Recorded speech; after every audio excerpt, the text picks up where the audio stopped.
இன்றைக்கு நாம் ஏசாயா 33 அதிகாரத்தை தியானிப்போம். ஆண்டவருக்கே மகிமையும் கனமும் ஸ்தோத்திரமும் உண்டாவதாக. அசீரியனை யாரும் கொள்ளையிடாமல் இருந்தும் அவன் யூதா ஜனங்களை கொள்ளையிட்ட காரணத்தினால் அவனும் பாபிலோனியரால் கொள்ளையிடப்படுவான். வெட்டுக்கிளிகள் சேர்க்கிறது போல அசீரியனுடைய கொள்ளை சேர்க்கப்பட்டு எல்லா மனிதரும் பங்கிடுவார்கள். சப்பானிகளும் கொள்ளையாடுவார்கள். அசீரியனுடைய பராக்கிரமசாலிகளும் ஸ்தானாதிபதிகளும் மனம் கசந்து அழுவார்கள். என் ஜனங்கள் புரிந்து கொள்ளாத பாஷையை பேசுகிற அசீரியன் காணப்படாமற் போவான். சுண்ணாம்பை போல நீற்றப்படுவான். முட்செடியைப் போல சுட்டரிக்கப்படுவான்.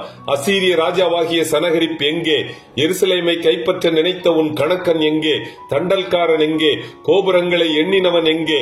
எருசலேமில் வாசமாயிருக்கும் யூதா ஜனத்தின் அக்கிரமத்தை மன்னிக்கும் அந்நாளிலே கர்த்தர் எழுந்தருளி அவர்களுக்கு அரணாக இருப்பார்.